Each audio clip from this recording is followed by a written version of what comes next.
मेरा ब्रज में बना दो, ये तो क्या होगा बिहारी। ब्रज में बना दो, ये तो क्या होगा बिहारी। मेरा ब्रज में बना दो, ये तो क्या बिहारी। मेरा ब्रज में बना दो, ये तो क्या होगा बिहारी। मेरे घर मेरा बना दो, ये तो क्या होगा बिहारी। ब्रज में घर मेरा बना दो, ये तो क्या होगा बिहारी। ब्रज में घर मेरा बसा दो, ये तो क्या होगा बिहारी। घर मेरा ब्रज में बना दोगे तो क्या होगा बिहारी। ब्रज में घर मेरा बना दोगे तो क्या होगा।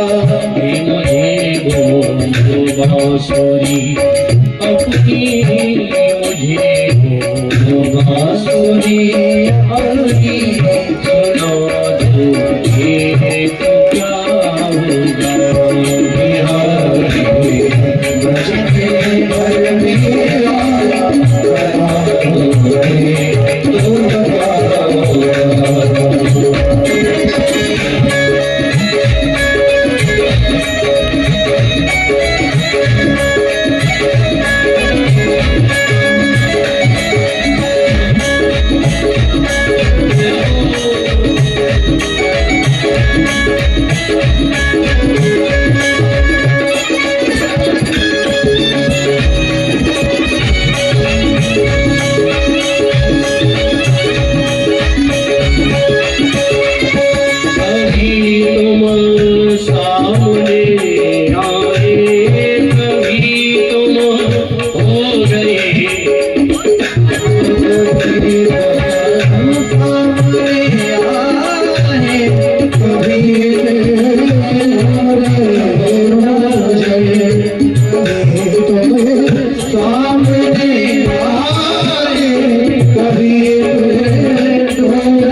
आइए भगवान की आरती हम आप सभी भाव से करें।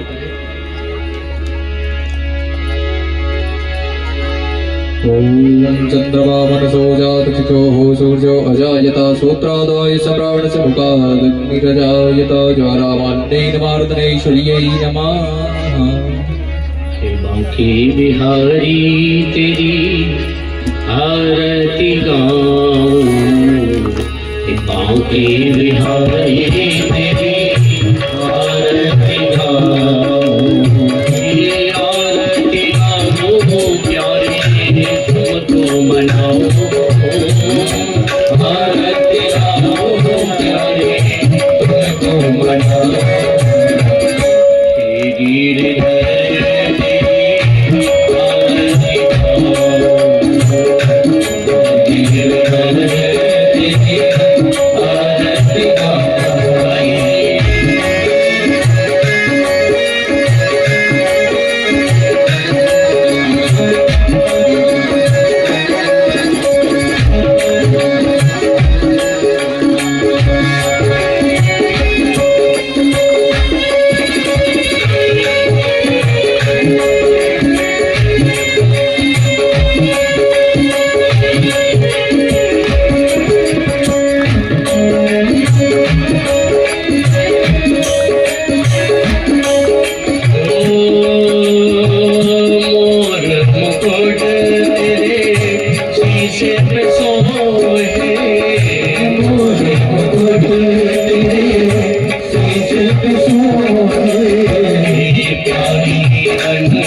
शान्तिरन्तरिक्षं शान्तिः पृथिवी शान्तिरापः शान्तिरोगदयः शान्तिः वनस्पतयः शान्तिरसुवै देवाः शान्तिब्रह्म शान्तिः सर्वगुं शान्तिः शान्तिरेव शान्तिः शामा शान्तिरेधि हरि ओम जलेन शीतलीकरणं पुष्पै देवादिवन्दनम् आरोग्यते आत्माभिवन्दनम् आरार्धिक्यं समर्पयामि आरार्धिक्यं गृह्ण्यं हस्तो प्रक्षाल्य मन्त्रपुष्पाञ्जलि हरि ओम जन्मेन जन्मय जन्तधीवास्तानि धर्माणि कृतमान्यासन्नादेहनाकम् महिमानः सचन्द्र पूर्वैषाद्याः सन्ति देवः हरि ओम नारायणाय विद्महे वासुदेवाय धीमहि तन्नो विष्णु प्रचोदयात् हरि ओम महालक्ष्मी च विद्महे विष्णुपत्न्यै च धीमहि तन्नो लक्ष्मी प्रचोदयात् नाना सुगन्धि पुष्पाणि यथा कालोद्भवानि च पुष्पाञ्जलिर्मया दत्तो गृहाणां परमेश्वर सुमना सुगंधित सुमनयिता सुमन सुगंधि बहार पुष्पांजलि अर्पण करो बिरनाथ करो स्वीकार मंत्र पुष्पांजलि समर्पयामि प्राण पुरुषोत्तमाय नमः। बोलिए श्रीमद्भागवत महापुराण की बांके बिहारी लाल की राजा रामचंद्र भगवान की हनुमान जी महाराज की शंकर भगवान की सदगुरुदेव भगवान की यज्ञ नारायण भगवान की गौड़ महाराज की सत्य सनातन धर्म की गौ माता की वस्ती और नगर की संत समाज की विप्र समाज की जय जय श्री राधे श्याम नमः पार्वती पतये हर हर महादेव। सभी लोग यथार्थ स्थान पर विराजमान हो जाए। अब छोटू दो प्लेट है दो प्लेट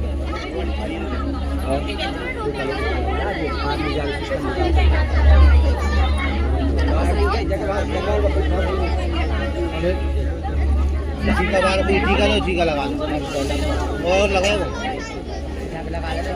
वो लड्डू लड्डू लगा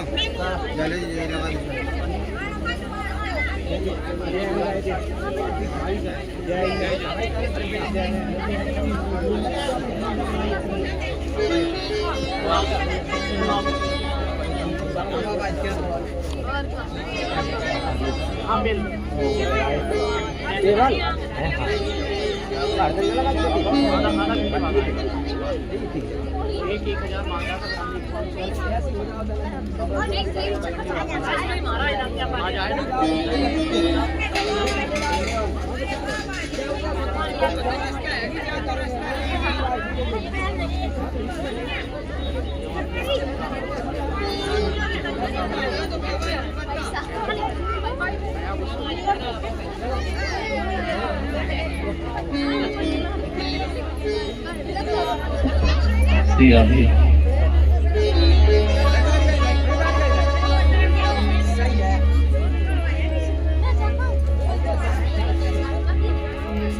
हरि ओम स्वस्ति श्री गणेशाय नमः श्री सरस्वती नमः श्री गुरुचरण कमलेभ्यो नमः।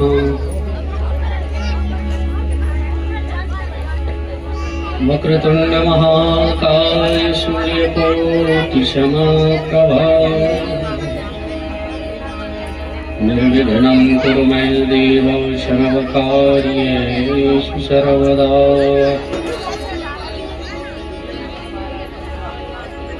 जय जय श्री राधा रमण जय जय नवल किशोर जय गोपी चित चोर प्रभु जय जय माखन चोर।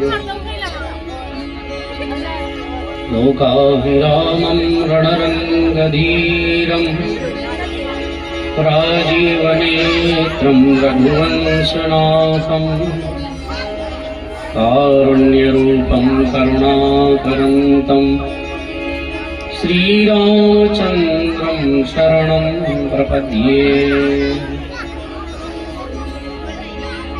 या देवी सर्वभूतेषु मातृरूपेण संस्थिता, नमस्तस्यै नमस्तस्यै नमस्तस्यै नमो नमः। तत्पुरुषाय विद्महे महादेवाय धीमहि तन्नो रुद्रा प्रचोदयात्।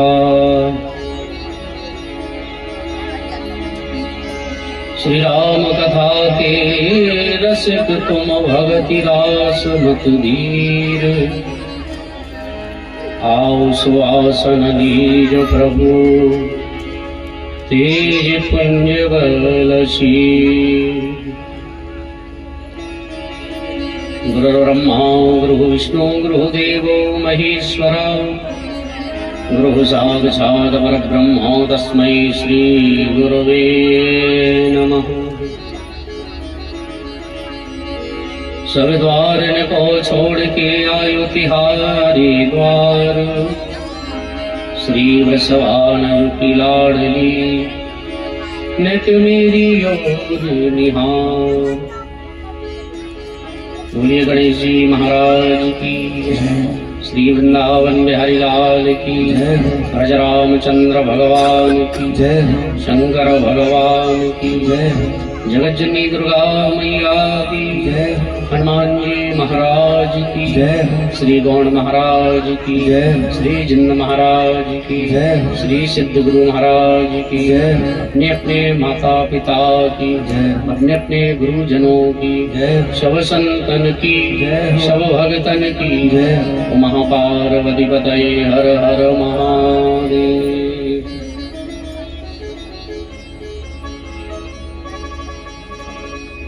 आइए भक्ति ज्ञान वैराग्य रूपी त्रिवेणी में हम लोग विगत दिनों से गोता लगा रहे हैं।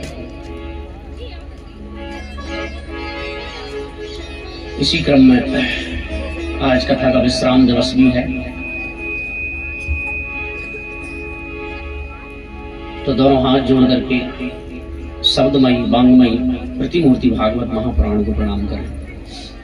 मंदिर में विराजमान भगवान राघव, उनके भ्राता श्री लक्ष्मण, श्री जानकी जी को प्रणाम करें। हनुमान जी महाराज से प्रार्थना आकर के आसन ग्रहण करें।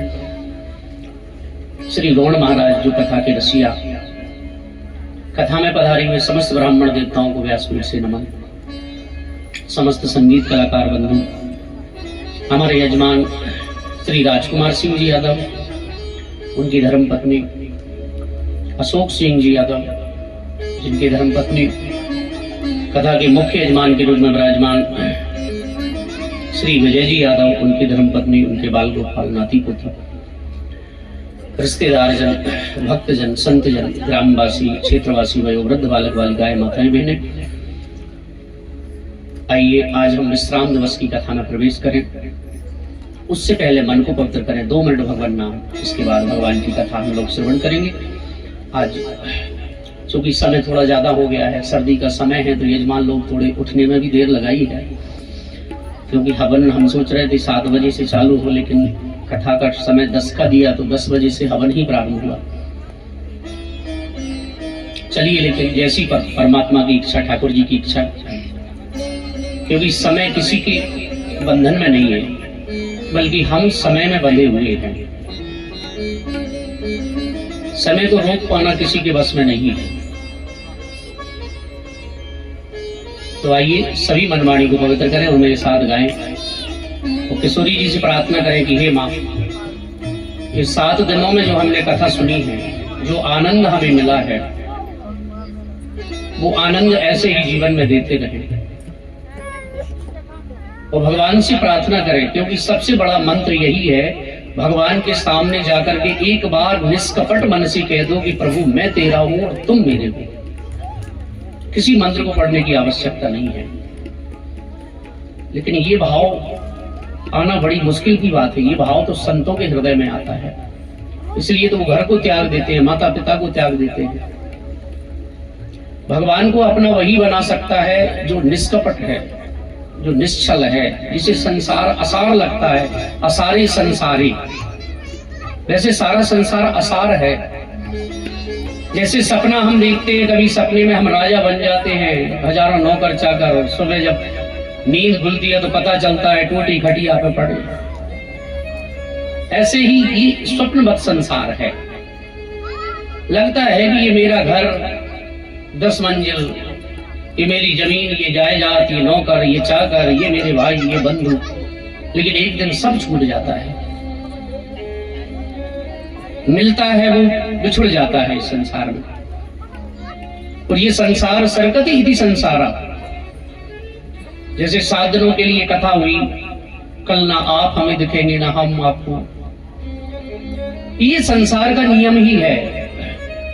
और राजा परीक्षित को जो 7 दिन में श्राप लगा मरने का, ये राजा परीक्षित को नहीं, सारे संसार को श्राप लगा है। क्योंकि 7 दिन से 8वां दिन होता ही नहीं है। रवि, सोम, मंगल, बुध, बृहस्पति, शुक्र और शनि, यानी 7 दिनों में तो हमें कल्याण करना है। इसीलिए तो कथा का समय 7 दिन रखा गया है।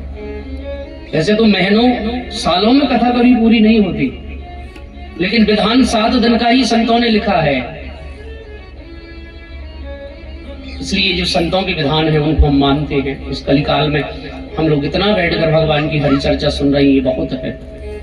तो ठाकुर जी का बड़ा अनुग्रह है, भगवान की बड़ी कृपा है कि हमने 7 दिनों तक कथा सुनी। और मैं भी अपने आप को सौभाग्यशाली मानता हूँ।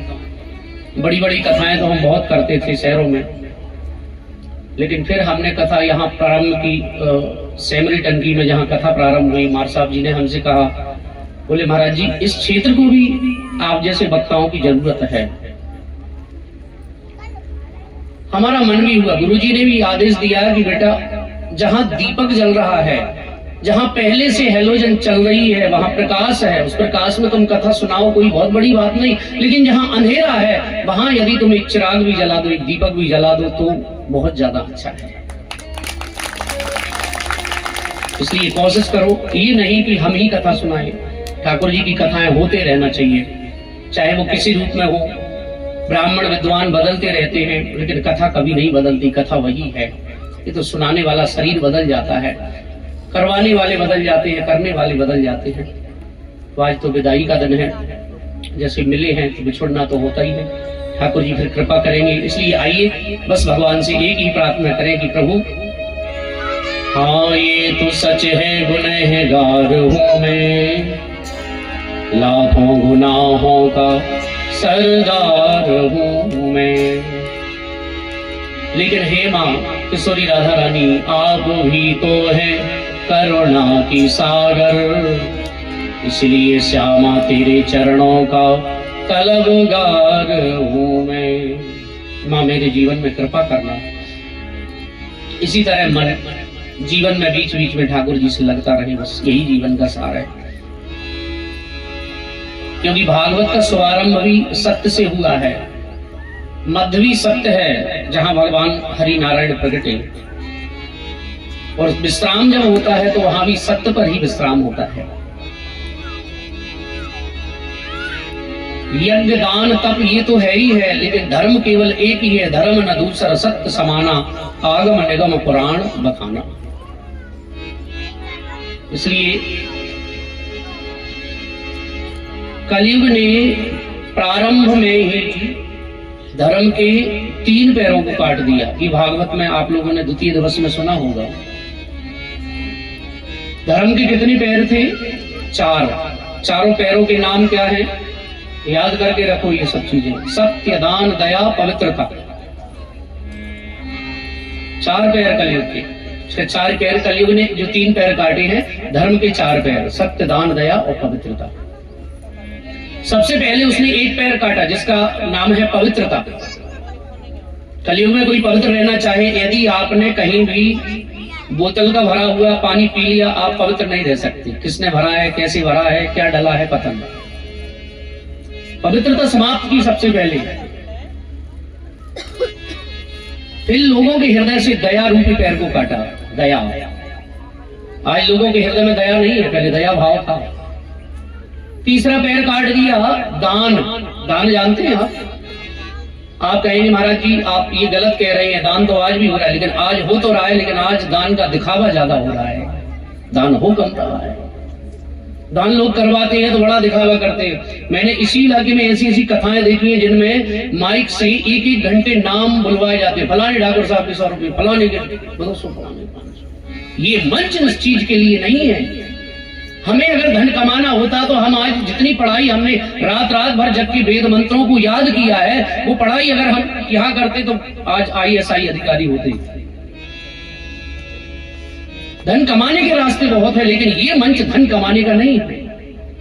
ठीक है आप दान करते हैं, आप श्रद्धा भक्ति से दान करते हैं, लेकिन नहीं, छल कपट से कमाया हुआ धन किसी के काम नहीं आता। आपने भी 6 दिन 7 दिन कथा सुनना है, आज 7वां दिन है। ये संगीत के माध्यम से मैं भी आपको नचा गा के ऐसे ऐसे रसिया सुना के जेब खाली करवा देता, लेकिन उस धन से ना मेरा कल्याण होता ना आपका कल्याण होगा। ध्यान से सुनना, उस धन से किसी का कल्याण नहीं होगा। भाव से दिया हुआ दान ही कल्याण करता है, सो ही ब्राह्मण का, सो ही यजमान का। इसलिए सदैव भगवान से प्रार्थना करें। आइए आज तो थोड़ा समय कम है, तो 2 मिनट भगवान नाम मेरे साथ गाइए और कहिए। कृष्ण गोविंद गोविंद गोपाल नंदलाल, कृष्ण गोविंद गोविंद गोपाल नंदलाल, कृष्ण गोविंद गोविंद गोपाल नंदलाल, कृष्ण गोविंद गोविंद। हमारे भैया जहाँ कहीं भी हो शीघ्र शीघ्र पधारे। जोशी जी आ चुके हैं क्षेत्रपाल बलिदान के लिए, आप पूजन के लिए पति पत्नी दोनों एक साइड पूजन कर ले, ब्राह्मण देवता है। और विजय भैया जहाँ कहीं भी हो शीघ्रतापूर्वक पधारे। श्री राधे गोविंद गोविंद गोपाल नंदलाल, कृष्ण गोविंद गोविंद गोपाल नंदलाल, गोविंद गोविंद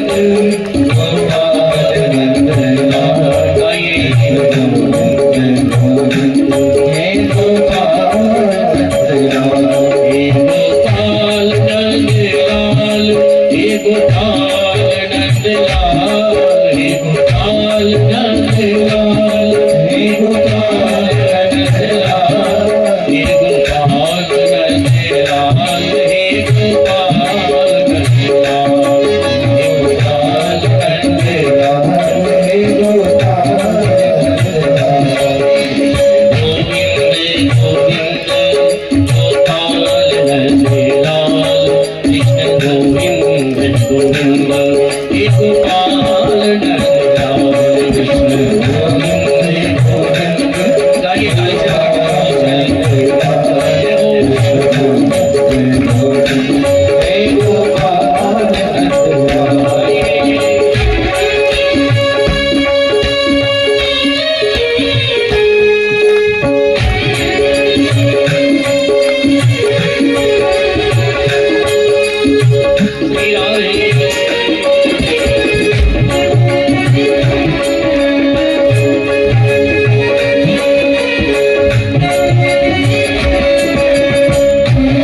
भगवान की।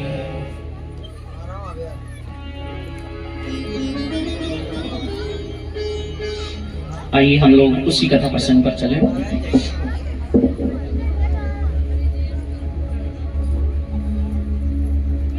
आज हमारे बाहर से भी श्रद्धालु भक्तजन जो पधारे हैं उनका भी विशेष व्यासपीठ से स्वागत। डॉक्टर साहब हमारे जिनके यहाँ प्रतिष्ठा करने के लिए एक बार सौभाग्य मिला था वो भी पधारे हैं। तो आइए जितना समय है हम लोग ठाकुर जी के कथा प्रसंग में मन को लगाएं, क्योंकि जब राजा परीक्षित को सुखदेव जी ने कथा सुनाई तो सबसे पहले सुखदेव जी ने राजा परीक्षित से क्या कहा? बोले राजन, यदि तुम्हें मुक्त होना है, कथा सुनना है, तो मन को बांधो। मन एव मनुष्याणाम कारणम बंध मोक्षय। ये मन ही बंधन और मुक्ति का कारण है। हमारे अंदर जो 5 ज्ञानेंद्रियां हैं, 5 कर्मेंद्रियां हैं, उसी में है मन, और मन सबसे खतरनाक चीज है। मन के हारे हार है, मन के जीते जीत, मन ही मिलावे राम से, मन ही करत फजीत। अच्छा, एक बात और आप समझिए, आज डॉक्टर साहब आए हैं तो एक बड़ी कथा मुझे याद आई कि जैसे एक संसार में बीमारी है जिसका नाम है डायबिटीज। डॉक्टर के पास जाओगे तो डॉक्टर यही कहेगा कि महाराज ये मिटने वाली नहीं है, मिटती नहीं है डायबिटीज, यानी शुगर, यानी जो। तो इसी तरह हमारे मन की भी एक बीमारी है, काम क्रोध लोभ मोह मद अहंकार। ये मन की बीमारी है, ये मन की शुगर है, ये भी मिटती नहीं है। मिटने वाले बड़े बड़े संत महात्मा इस पे ये मिटती तो है ही नहीं। तो आप संतों के पास जाएंगे तो बोले महाराज जैसे शुगर नहीं मिटती ऐसे ही ये मन की बीमारी, काम क्रोध लोभ मोह मद अहंकार, ये मिटने वाले नहीं है। तो जैसे शुगर के लिए डॉक्टर दवाई देगा कि दवाई खाओ, परहेज करो, शक्कर मत खाना, मीठा मत खाना, कंट्रोल में रहेगी, बढ़ेगी नहीं, घटेगी नहीं। ऐसे ही हमारे मन की बीमारी है, काम क्रोध लोभ मोह मद अहंकार। इनको अगर हमें कंट्रोल में रखना है तो क्या करना होगा? बोले सत्संग की दवाई खाओ और कुसंग का परहेज करो। समझ रहे? बीच बीच में सत्संग, भगवान की कथाओं के द्वारा सत्संग श्रवण करो, और कुसंग का परहेज यानी बुरे व्यक्ति का संग मत करो।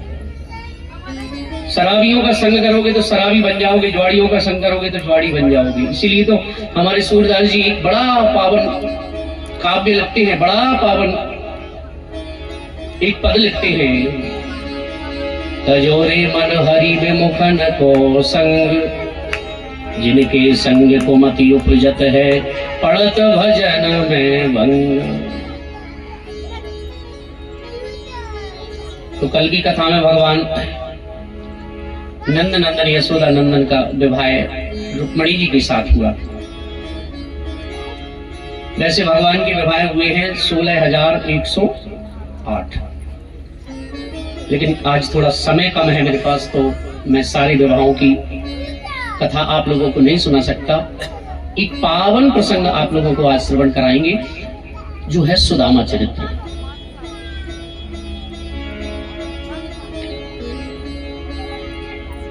भगवान के विवाह, इसके बाद भगवान ने राजसूय यज्ञ पांडवों का पूर्ण कराया।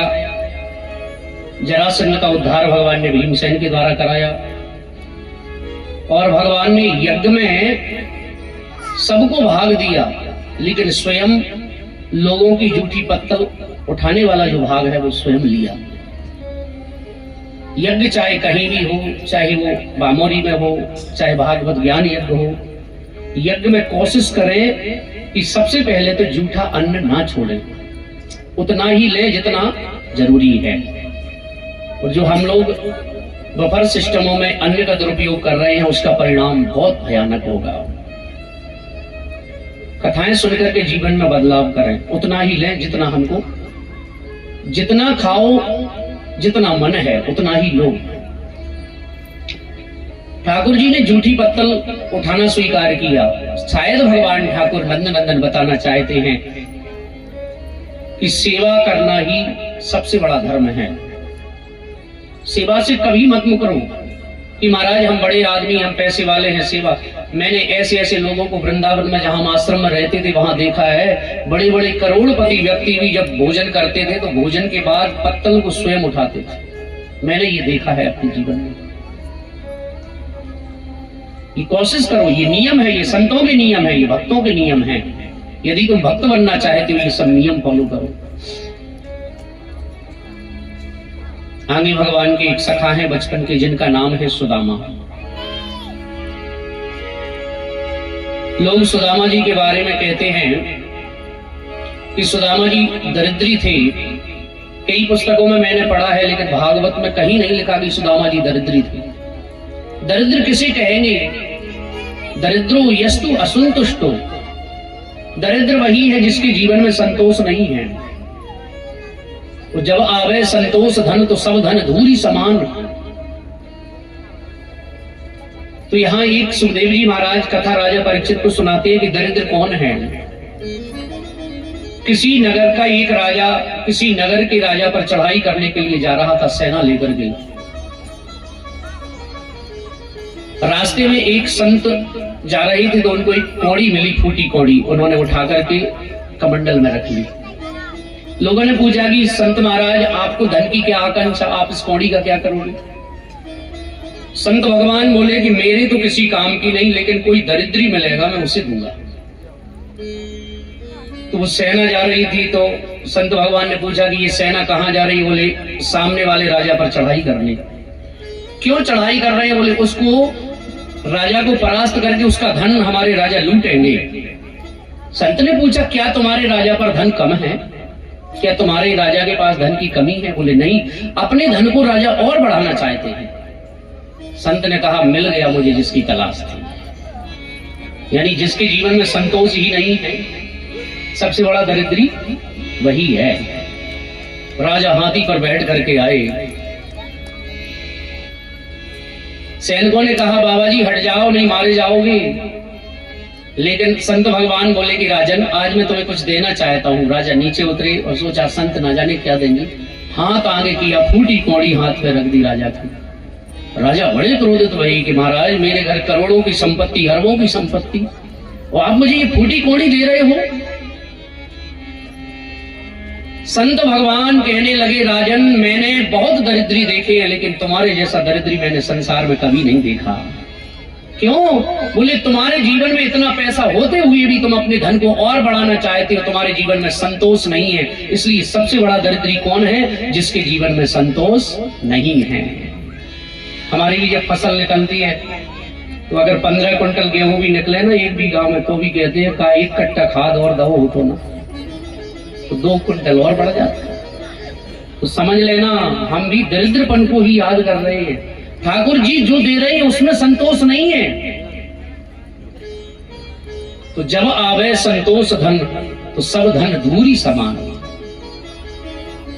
जीवन में संतोष रखो। क्या तू लेके आया वंदे, क्या तू लेके जाएगा? मुट्ठी बांधे आया वंदे, हाथ पसारे जाएगा। क्या लेके आए थे? यहाँ आए माता पिता मिले, भाई बंधु मिले, जमीन जायदाद मिली, नौकर चाकर मिले, पैसा मिला, और ये सब यहीं छोड़ जाना है। लेकिन ममता इतनी हो जाती है, सोचते हैं कि ये तो मेरा ही है। एक भारत पर चढ़ाई करने आया राजा इतिहास में जिसका नाम था सिकंदर। सिकंदर ने इतने राजाओं को लूटा, इतना धन उसके खजाने में था। प्रिय सज्जनों, कहते हैं 27 ऊंट उसकी तिजोरी की चाबी लेकर के ढोकर के चलते थे। ये इतिहास में आपको ये सारी की सारी कथा मिल जाएगी। जिसकी चाबी 27 ऊंट बोझा ढोते थे तिजोरी की, समझना धन कितना होगा। लेकिन एक दिन उसने अपने मंत्रियों से कहा अंत समय में कि इतना धन मैंने कमाया, लेकिन मेरे साथ कुछ जाएगा? बोले राजन कुछ नहीं जाना है। तो राजा सिकंदर कहने लगा कि जब मेरी मृत्यु हो और मैं जब मुझे शमशान ले जाया जाए तो मेरे दोनों हाथ बाहर निकाल देना, ताकि संसार के लोग समझ जाए कि सिकंदर इस संसार से गया तो एक फूटी कौड़ी भी लेकर नहीं गया। लोग ये बात समझ जाएं कि संसार में कोई कुछ लेकर के नहीं जाता।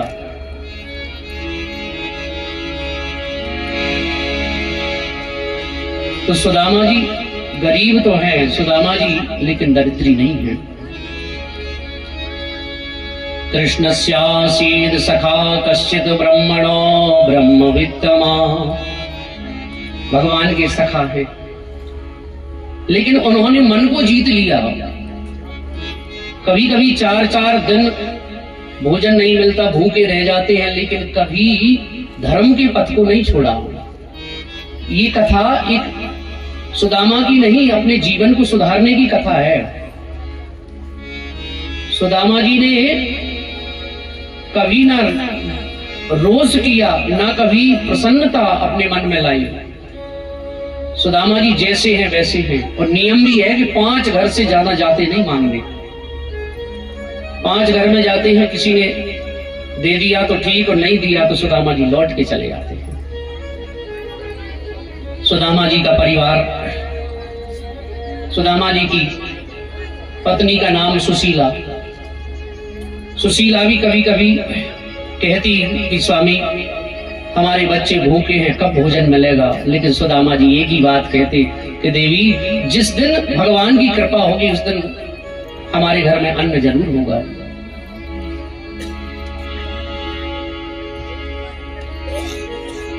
पांच घर से ज्यादा नहीं जाते मांगने। अच्छा, एक और कथा आती है। एक संत हुए जिनका नाम है माधव दास। माधव दास संत जगन्नाथपुरी में रहते थे। 5 घरों में मांगने जाते थे, 6वें घर नहीं जाते थे, उनका भी नियम था। अच्छा, एक घर माधव दास जरूर जाते थे मांगने, और वो बुढ़िया मैया रोज गाली देती थी कि अच्छा हट्टा कट्टा मोटा पहलवान होकर के कमाता ममाता नहीं है, इधर आ जाता है। रोज जाए वो मैया गाली दे। माधव दास मन में सोचे कि ठीक है।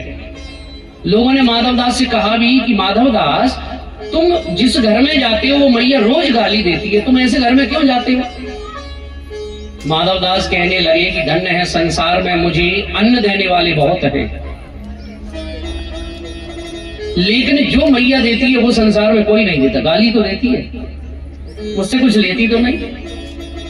अब एक दिन माधव दास गए और वह बुढ़िया मैया के घर में जाकर के, वो बुढ़िया मैया पोंछा लगा रही थी, कपड़े का पोंछा मिट्टी में सना हुआ लगा रही थी। और जाकर के माधव दास ने कहा, माता जय श्री सीताराम। बुढ़िया मैया ने देखा कि जो फिर आ गए, और गुस्सा में वो पोता ले। अच्छा, वो बुढ़िया मैया के घर में एक ही बेटा था जिसकी शादी को 10 वर्ष हो गए, पोता नहीं हुआ था, नाती नहीं हुआ था घर में। बाबा मैया ने जैसे ही बाबा जी माधव दास को देखा, वो पोता जैसे ही लगा रही थी, वो पोता लेकर के जैसे ही जोर से मारा, माधव दास की छाती में लगा। माधव दास प्रसन्न हुए कि जब मैया ने आज मुंह को कछू दिया, धन्य है। अच्छा, माधव दास ने भी जब पोता माधव दास को दिया वो बुढ़िया मैया ने, तो संत माधव दास क्या कहने लगे? संत माधव दास भी उत्तर सी का देगा, पोता अगर दिया है तो पोता तुझे मिलेगा। मेरा आशीर्वाद है तेरे घर पोता होगा।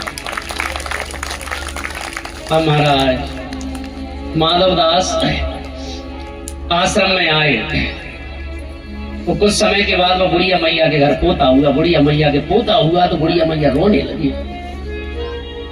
लोग पूछने लगे मैया रो क्यों रही है? तो वो बुढ़िया मैया यही तो कहती है माधव दास जी के बारे में कि देखो, मैंने एक संत को रिसवश पोता दिया, क्रोधवश पोता दिया, लेकिन मेरे घर पोता हुआ।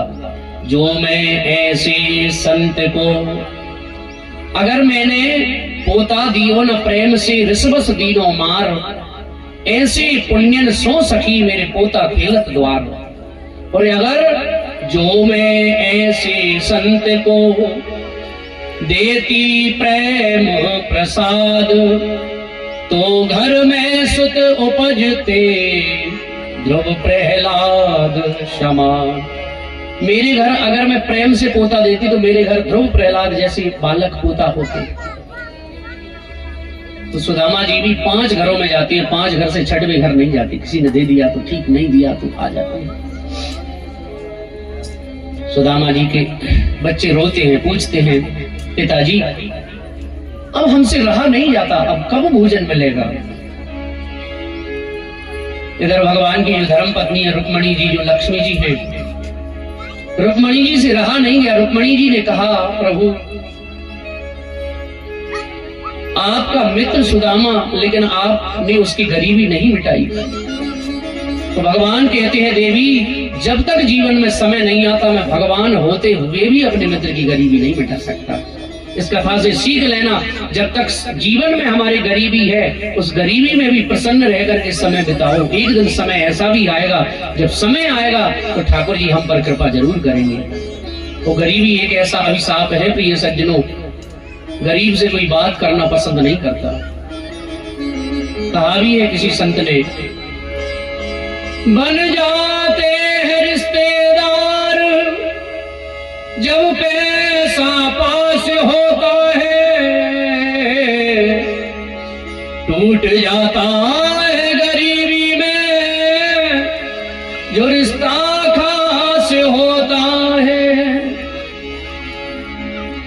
सुदामा जी की इस दशा को देख करके लक्ष्मी जी से नहीं रहा गया। रुक्मणी जी ने कहा प्रभु आप नहीं दोगे तो मैं इनकी गरीबी जरूर दूर करूंगी।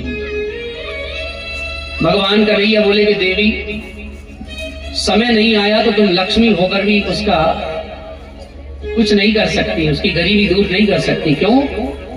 लक्ष्मी जी ने कहते हैं सुदामा जी एक दिन गए, 5 घरों में कुछ मांगा लेकिन कुछ नहीं मिला, अन्न का दाना। रोते हैं, बिलखते हैं सुदामा, सोच रहे हैं कि आज बेटे पूछेंगे, पत्नी पूछेगी तो मैं क्या जवाब दूं।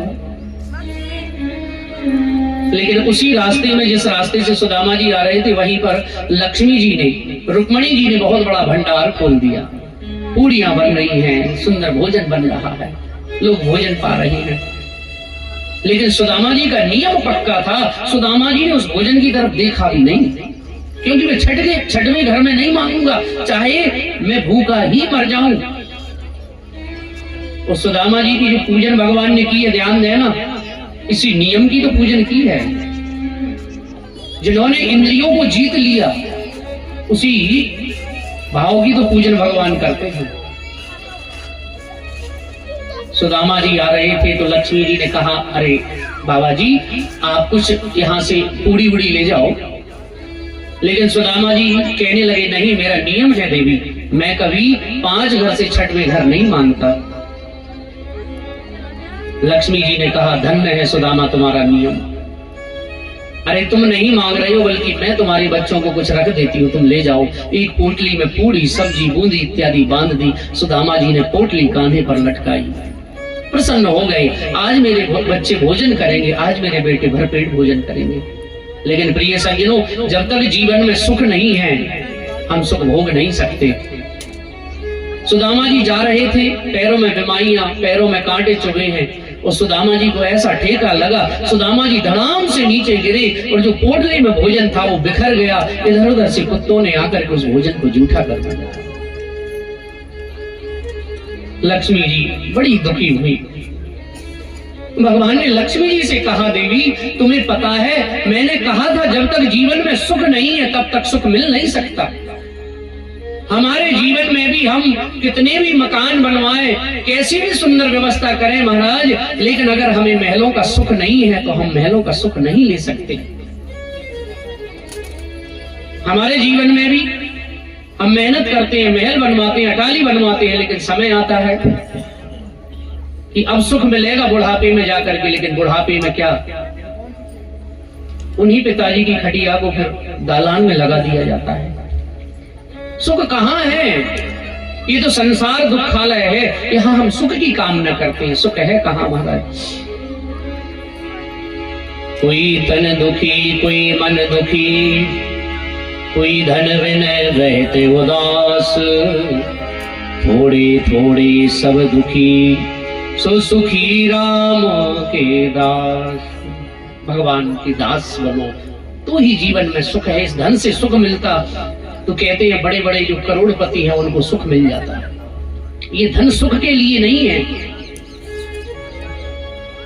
एक दिन सुदामा जी की पत्नी ने कहा, मैंने सुना है आपके मित्र है ना जिनका नाम श्री कृष्ण है, जो द्वारका के राजा हैं, क्या तुम उनसे मिलने का मन नहीं करता स्वामी?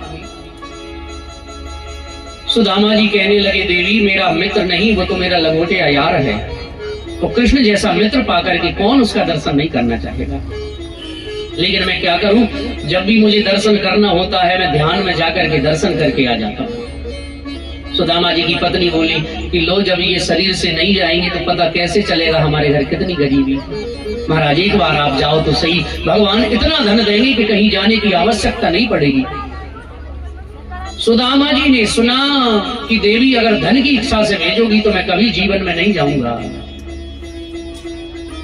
सुदामा जी की पत्नी समझ गई कि ये धन की इच्छा से नहीं जाएंगे। अरे आप एक बार जाओ तो सही, धन मत मांगना। सुदामा जी को जैसे तैसे राजी किया, लेकिन सुदामा जी बोले, देवी मित्र के घर मंदिर में कथा में वो गुरु के घर कभी खाली हाथ नहीं जाना चाहिए।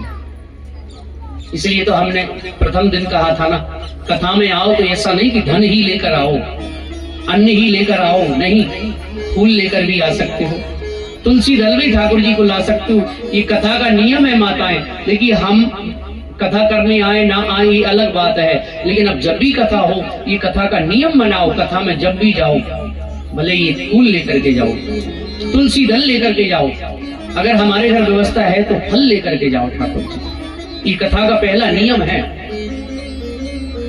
सुदामा जी बोले कि देखो हम अगर जाएंगे तो मित्र के घर खाली हाथ, घर में कछु है ना। सुदामा जी की पत्नी ने कहा मैं व्यवस्था करती हूँ। 5 घरों में गई, 5 मुट्ठी चावल लेकर के आई। ध्यान देना, सुदामा जी की पत्नी इशारा कर देती तो बोरी की बोरी इकट्ठा हो जाता, लेकिन 5 मुट्ठी क्यों लाई? 5 मुट्ठी चावल 5 घर का जब हम एक जगह रखेंगे तो कोई मोटा, कोई टूटा, कोई पीला, ताकि भगवान समझ जाए कि सुदामा जी के घर का 1 मुट्ठी चावल भी अपने घर का नहीं है। क्योंकि मेरे पति से पूछेंगे कि क्यों सुदामा जी कैसे हो, तो ये तो यही कहेंगे कि मेरे समान कोई सुखी नहीं है। भगवान को पता कैसे चले? ये बुद्धिमानी का परिचय दिया।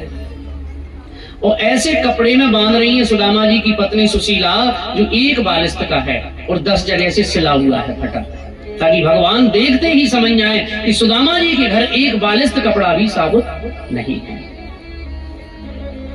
कांख में पोटली दवाई। तो सुदामा जी ने कहा, देवी भगवान का खूब भजन करना, तुम्हारा कल्याण होगा। और सुदामा जी कैसे है? सुदामा जी का शरीर शीश पगाना जगा तन पे, ना सिर पे पगड़ी है, एक धोती है वो भी आधी कई जगह से फटी, आधी पहन लेते हैं आधी ओढ़ लेते हैं। पैरों में पहनने के लिए चरण पादुका नहीं है, पैरों में बीमारियां फटने लगी जब चलते हैं। रास्ते में कंकड़ पत्थर चुभ जाते हैं छालों में, तो ऐसा लगता है सुदामा जी का हृदय टूट जाता है, लेकिन भगवान से मिलने की चाह है। वो सुदामा जी रोते हैं, बिलखते हैं और चले जा रहे हैं, रास्ता भूल गए। आइए आप लोग भी सुदामा जी के साथ भगवान द्वारकाधीश का दर्शन करने मेरे साथ चलें, भाव से गाएं। उधर गए भटक रहा हूँ तेरी दोस्ती के पीछे, दर दर भटक रहा हूँ तेरी दोस्ती के पीछे, भटक रहा हूँ तेरी दोस्ती के पीछे, दर दर भटक रहा हूँ तेरी दोस्ती के पीछे, भटक रहा हूँ तेरी दोस्ती के पीछे, दर दर भटक रहा हूँ तेरी दोस्ती के पीछे,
कहते हैं लोग पागल समझते हैं, और ध्यान देना यही पागलपन तो ठाकुर जी को अच्छा लगता है। संसार में पागलपन कहते हैं इन्हीं बिगड़े दिमागों में भरे अमृत के लक्ष्य हैं, इन्हीं बिगड़े दिमागों में भरे अमृत के लक्ष्य हैं। अरे ये पागल ही रहने दो, ये पागल ही अच्छे हैं। और संसार में पागल तो सब है, सारा संसार पागल है। कवि ने कहा है कोई पागल है धन दौलत का, कोई पागल बेटे नारी का, सच्चा पागल तो वह जो पागल है बाके बिहारी का,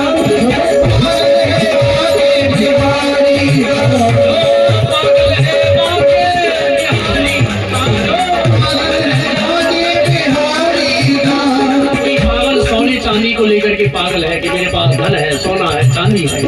लेकिन ध्यान देना, मीरा से लोगों ने कहा मीरा भाई तुम्हें क्या मिला, ये सोना चांदी छोड़ करके जा रही हो वृंदावन में फकीर बन करके।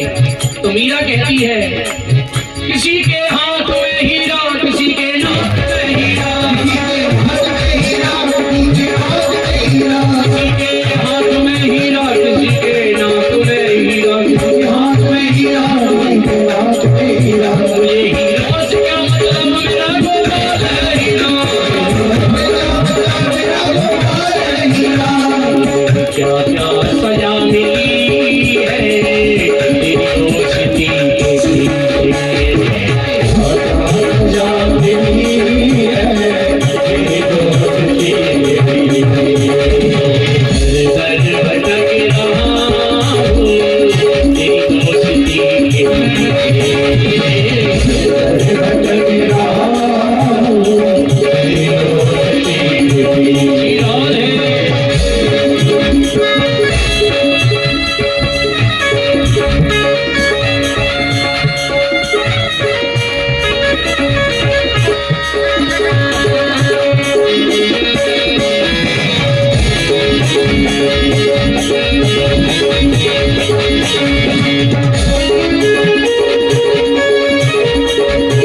भूख लगती है ना प्यास लगती है,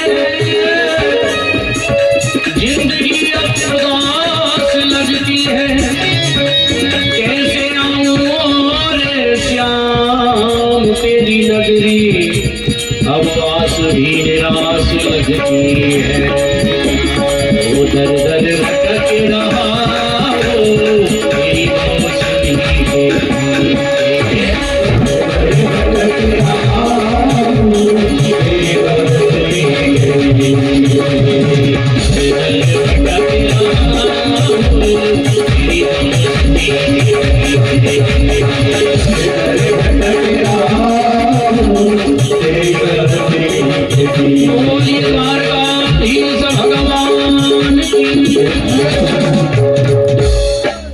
सुदामा जी रास्ता भूल गए, काशी गए, मथुरा गए, अब पैरों में डुमाइयां फटी हैं, छाले पड़ रहे,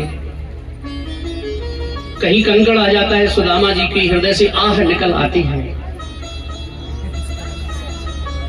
सुदामा जी को जैसे तैसे रास्ता मिला तो एक विशाल नदी पड़ी, अब नदी पार कैसे करे, दुबले पतले ब्राह्मण।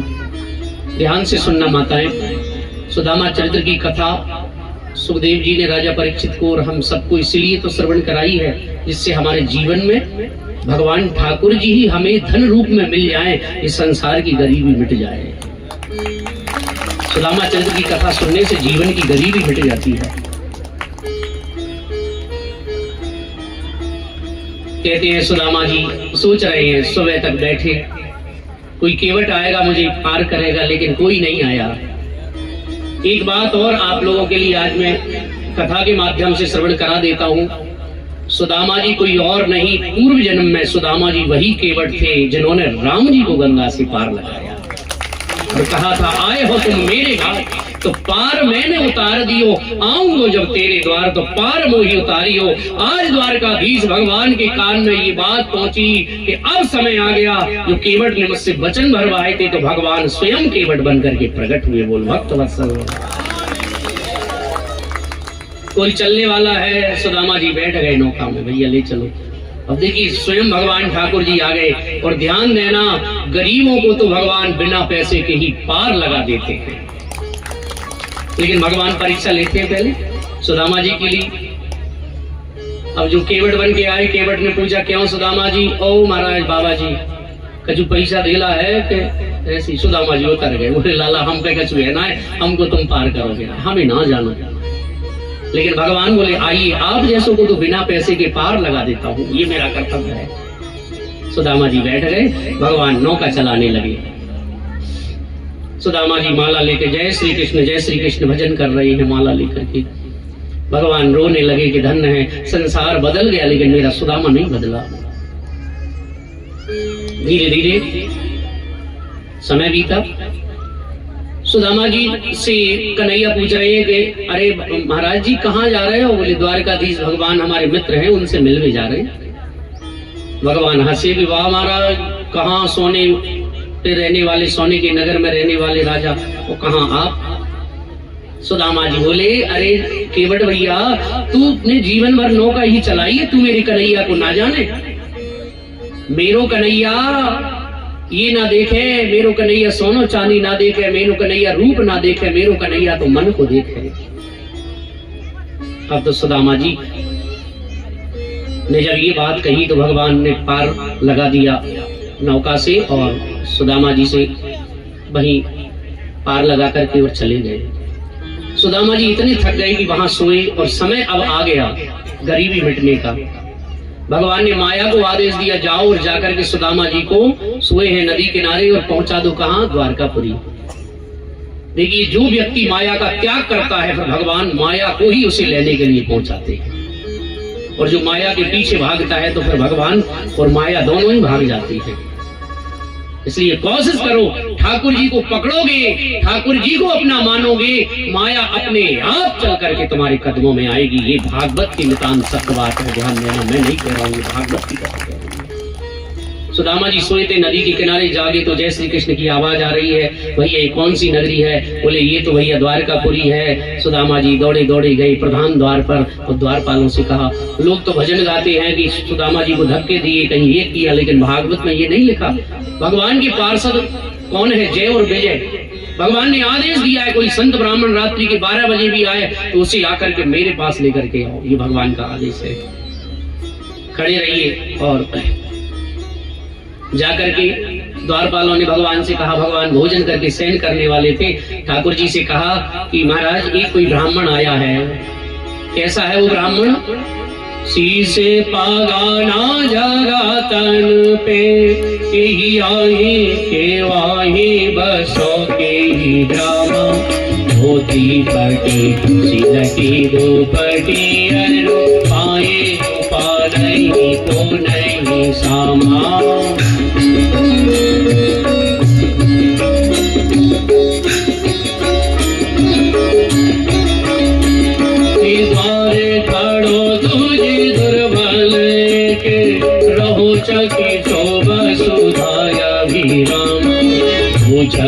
दीन दयाल को धाम, बतावत आपको नाम सुदाम।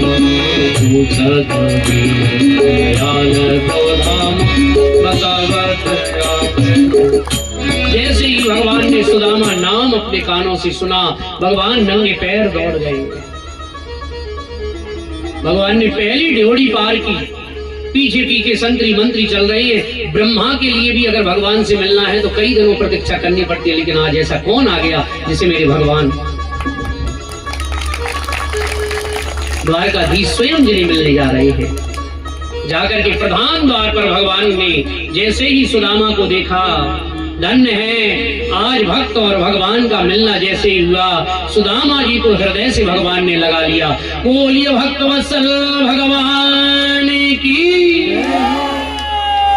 और हृदय से लगा करके भगवान ने सोने के सिंहासन पर बिठाया और स्वर्ण सिंहासन पर बिठाकर भगवान चरणों की ओर देखा तो देख करके भगवान के नेत्रों से आंसू बह गए। आए महादुख पायो सखा, तुम आए तेना कितने दिन खोए। पानी परात सो हाथ छुओ नहीं, नैनन के जल से पग धोए। देखिए झांकी भी हमारे कलाकार आए हैं वृंदावन से, उन्होंने बनाई है। एक बार जोरदार तालियों से ठाकुर जी का हम और आप स्वागत करेंगे। और सुदामा जी अब आने वाले हैं हम और आपके बीच में। भगवान के नेत्रों से आंसू झलके और सुदामा जी के चरण पखार दिए। भोजन बन के आया तो ऐसा नहीं सुदामा जी टूट पड़े हो। सुदामा जी को याद अपनी पत्नी बच्चों की आई। सुदामा जी कहने लगे कि आज तो मेरा व्रत है, आज मैं भोजन नहीं करूंगा। भगवान समझ गए, सुदामा जी आपका व्रत कैसा है मैं जानता हूं, अब आप दर्शन करिए। रुक्मणी इत्यादि सभी ने प्रणाम भगवान को किया, ठाकुर जी को। और प्रणाम करने के तत्पश्चात भगवान कहने लगे, सुदामा जी आपने विवाह किया कि नहीं किया? सुदामा जी बोले, हाँ तेरी भाभी को नाम है सुशीला। बोले, भाभी जी ने मेरे ताई कछु भेजो के नाए भी दो। सुदामा जी संकोच में पड़ गए, अब कैसे दें? मेरो कन्हैया तो बड़ो कृपालु है, लेकिन इनकी जो पत्नियां हैं बड़े बड़े राजघरानों की हैं। अगर इनके सामने में चावल कन्हैया को दूंगा तो ये समझेंगे कि देखो कैसा मित्र है, कच्चे चावल लेके आ गया। अब महाराज ठाकुर जी ने पोटली छुड़ा करके जैसे ही सुदामा जी की पोटली देखी, भगवान समझ गए कि सुदामा जी के घर का एक भी दाना नहीं है। और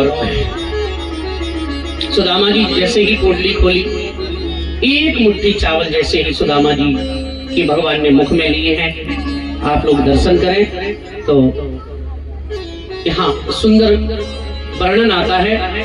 सुदामा जी के चावलों को जैसे ही भगवान ने एक मुट्ठी पाया, ये पहली ही मुट्ठी देते ही प्रभु ने स्वर्ग सुदामा के नाम किया है। उसे लौकिका वैभव विप्र को सौंप दिया है।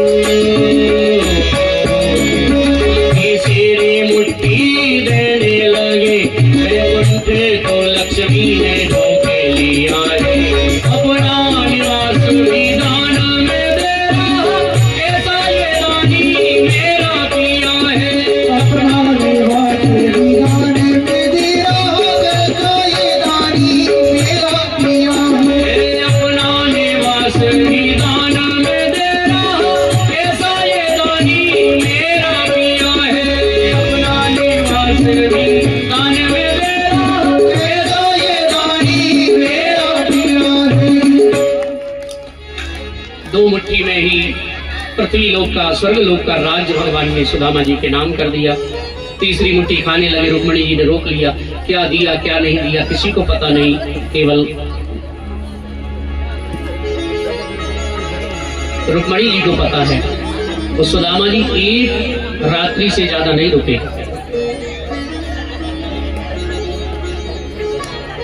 तो दूसरे दिन ही सुदामा जी जाने की कहने लगे।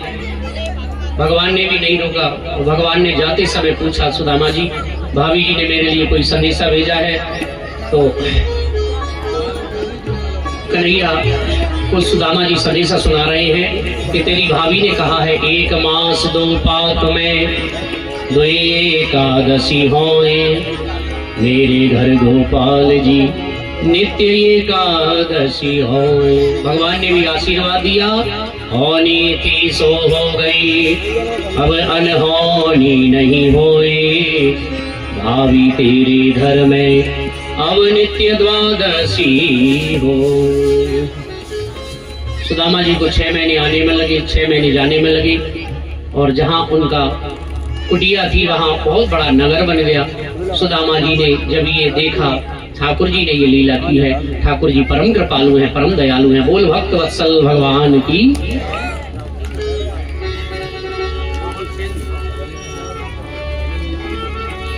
आइए कृष्ण सुदामा, बोलिए कृष्ण कन्हैया लाल की। आइए हमारे यजमान विजय भैया और उनकी धर्मपत्नी सहित भगवान कन्हैया का पूजन और सुदामा जी का तिलक बंधन करेंगे। इसके बाद जिन भक्तों को भी पूजन करना है वो बाद में कर सकते हैं, पहले हमारे यजमान पूजन करेंगे और भजन का आनंद लेते हुए इसके बाद पारीक्षित मोक्ष की कथा और इसके बाद पूर्णाहुति और महाआरती के बाद व्यास पूजन होगा और व्यास पूजन के बाद इसी पांडाल में हम लोग भंडारा प्रारंभ करवाएंगे। सभी देवी देवताओं के यहाँ जहाँ भी है जो देवी देवता है हमारे तो वहाँ सभी हमारे यजमान के परिवारजनों से निवेदन है वो सभी जगह भोग भिजवाएं, ठाकुर जी का पूजन करें। श्री राधे।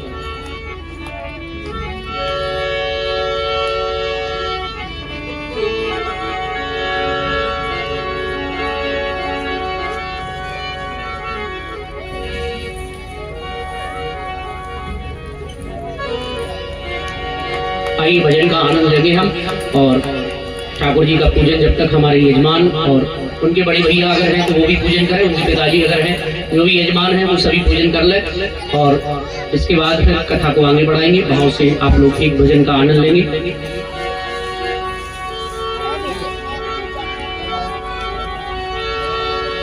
ओ मुरली वाले तेरा, ओ मुरली वाले तेरा तेरा रे, ओ मेरा दिल तो दीवाना हो गया। मुरली वाले तेरा, मेरा दिल तो दीवाना हो गया। मुरली वाले तेरा, मेरा दिल तो दीवाना हो गया। मुरली वाले तेरा, मेरा दिल तो दीवाना हो गया। मुरली वाले तेरा। थोड़ी सी उधर लगवा दो, जगह नहीं दीदी थोड़ी सी उधर। मेरा दिल तो दीवाना हो गया। मुरली वाले तेरा, मेरा दिल तो दीवाना हो गया। मुरली वाले तेरा, मुरली वाले तेरा, मुरली वाले तेरा, कमली वाले तेरा, कमली वाले तेरा।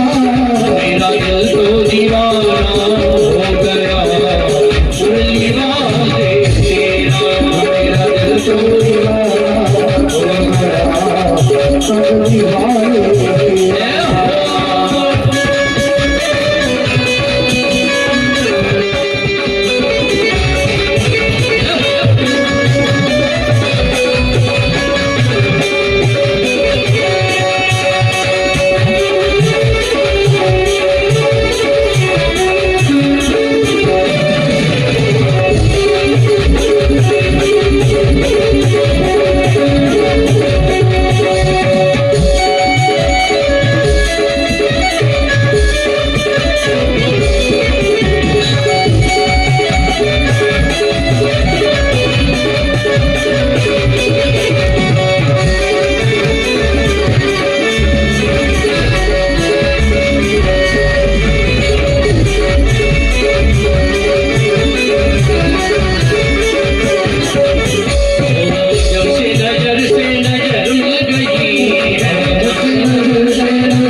दीवानगी ने क्या क्या सिखाया, दीवानगी ने क्या क्या सिखाया, छुड़ा के सबसे मिलाया, छुड़ा के सबसे मिलाया, दीवाना जमाना हो गया,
सुदामा जी ने जैसे ही नगर में प्रवेश किया है, सुदामा जी ने सोचा कि अब ये सब धन वैभव का मैं क्या करूंगा। हमारे विजय भैया जहाँ कहीं भी हो, थोड़ी देर बाद पूर्णाहुति होगी, आ जाए। और भी जो यज्ञ में बैठे हुए यजमान हैं वो सभी तैयार रहें, यहीं बैठे रहें। कुछ ही समय बाद परीक्षित मोक्ष की कथा, इसके बाद पूर्णाहुति होगी, फिर महाआरती होगी और व्यास पूजन होगा। श्री राधे।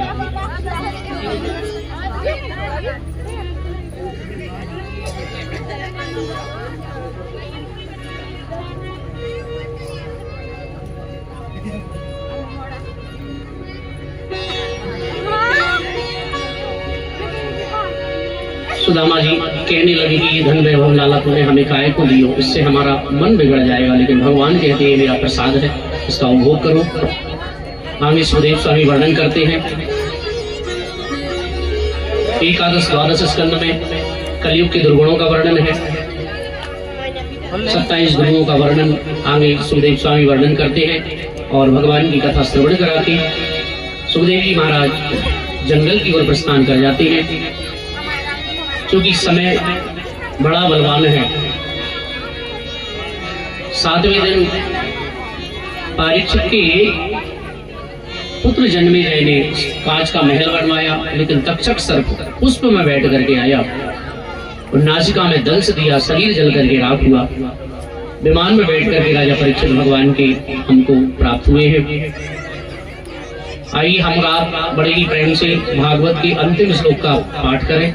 दोनों हाथ जोड़ लीजिए और मेरे साथ एक बार मैं बोलूंगा, एक बार आप बड़े ही प्रेम से भाव से भागवत के अंतिम श्लोक का, विश्राम श्लोक का पाठ मेरे साथ करेंगे। और सभी दोनों हाथ जोड़ लीजिए और मेरे साथ गाइए। नाम संकीर्तनम यस्य, नाम संकीर्तनम यस्य, सर्व पाप प्रणाशनम, सर्व पाप प्रणाशनम, प्रणामो दुःख समनम, प्रणामो दुःख समनम, तम नमामि हरिं परम, तम नमामि हरिं परम। ओम नमो भगवते, ओम नमो भगवते वासुदेवाय नमः। वासुदेवाय नमः। दोनों हाथ मलकर के नेत्रों से लगाइए। भागवत की कथा का आप लोगों को संपूर्ण फल प्राप्त हो, इसी कामना के साथ सर्वे भवन्तु सुखिनः, सर्वे सन्तु निरामया, सर्वे भद्राणि पश्यन्तु मा कश्चित् दुःखभाग् भवेत्। हमारे अब सभी यजमान आ जाएं, पूर्णाहुति होगी और इसके बाद व्यास पूजन के बाद में फिर महाआरती होगी और भंडारे की तैयारी। सभी यजमानों से निवेदन है शीघ्र अतिशीघ्र पधारें, यज्ञशाला के पास आ जाएं। बाकी सभी श्रद्धालु भक्तजन अपने अपने स्थान पर बैठे रहेंगे, यहीं से पूर्णाहुति हो जाएगी। सभी अपने स्थान पर बैठे रहें, सभी यजमान पधारें। श्री राम जी। ओ हमने ब्रज के ज्वाले से अपना दिल लगाया है, हमने ब्रज के ग्वाले से अपना दिल लगाया है, हमने ब्रज के ग्वाले से अपना दिल लगाया है, हमने ब्रज के ग्वाले से अपना दिल लगाया है। ओ हमने ब्रज के ग्वाले से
प्रबुद्ध करके यज्ञ नारायण भगवान की पूर्णाहुति में मन से आप लोग आहुति दीजिए। हरि ओम पूर्णा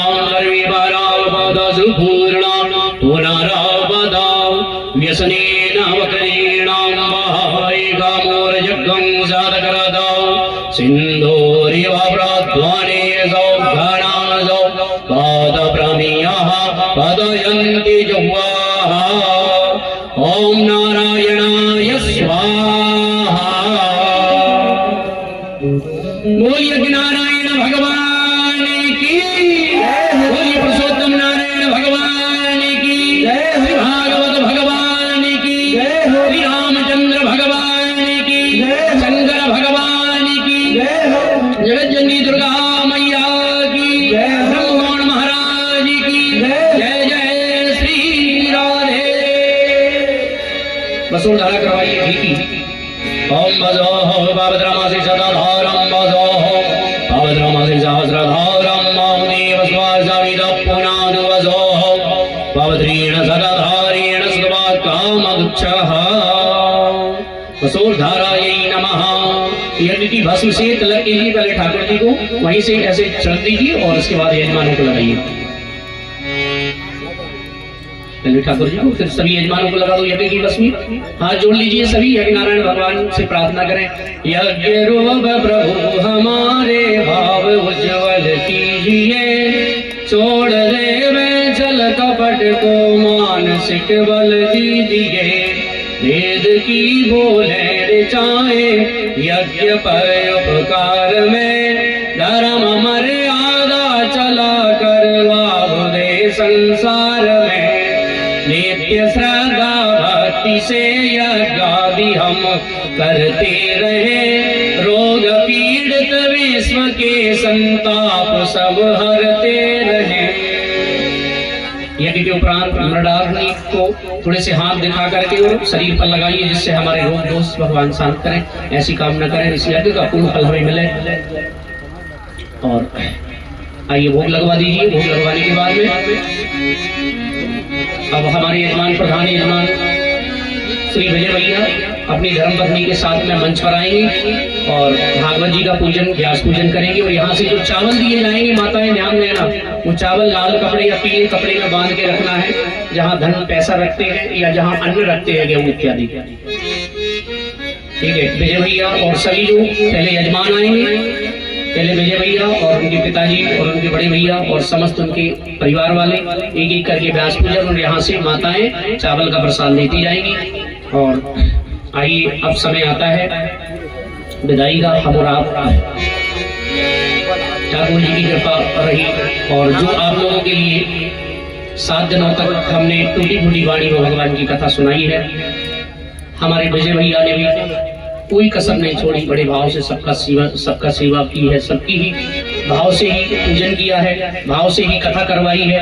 और बस ब्राह्मणों के पास भैया और तो कुछ है नहीं। मैं भगवान से प्रार्थना करूंगा कि ये जो मैंने टूटी फूटी कथा की है, ठाकुर जी विजय भैया को, उनके परिवार को खूब आगे बढ़ाए।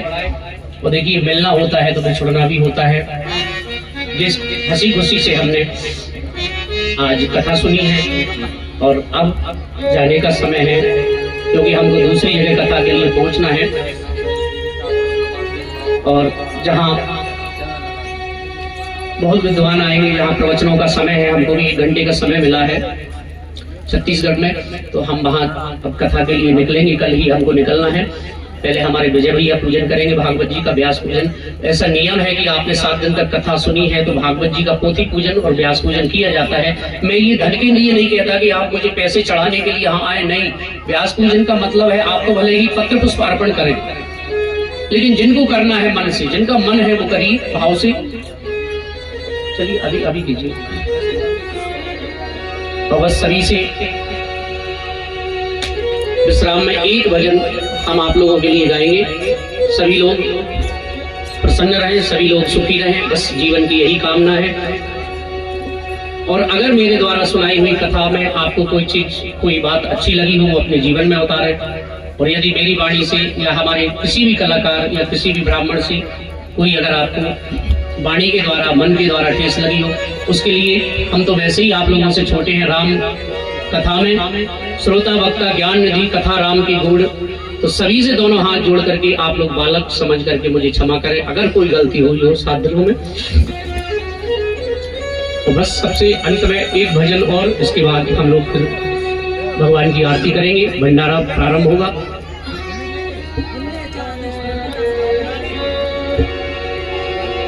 तो हम परदेसी फकीर, हो हम परदेसी फकीर, काहू दिना याद करोगे। हम परदेसी फकीर, हम परदेसी फकीर, हम परदेसी फकीर, काहू दिना याद करोगे। हम परदेसी फकीर, हम परदेसी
शीघ्र पूजन करके मंच से नीचे जाते जाएं। आते जाइए सभी लोग, समय समय भंडारा भी होगा, आरती भी होगी, सभी लोग आते जाइए। पूरी गांव के लोगों सदा खुश रहना, पूरी गांव के लोग सदा खुश रहना, भूल चूक की माफी देना, भूल चूक की माफी देना, ये आत्मा की बात तुमको बतला रही है, आत्मा की बात तुमको बतला रही है। ये हम परदेसी अपने घर जा रहे हैं, हम परवासी अपने घर जा रहे हैं।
किस्मत वालों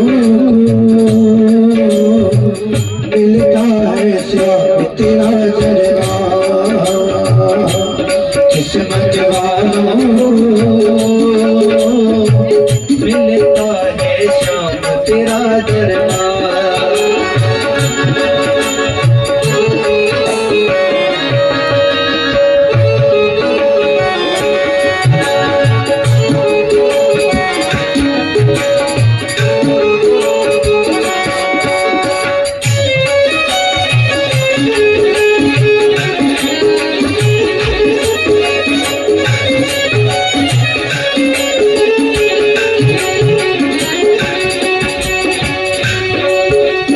जब जब मुझको पड़ती है दरकार, जाग हमेशा रहता है तैयार। जब जब मुझको पड़ती है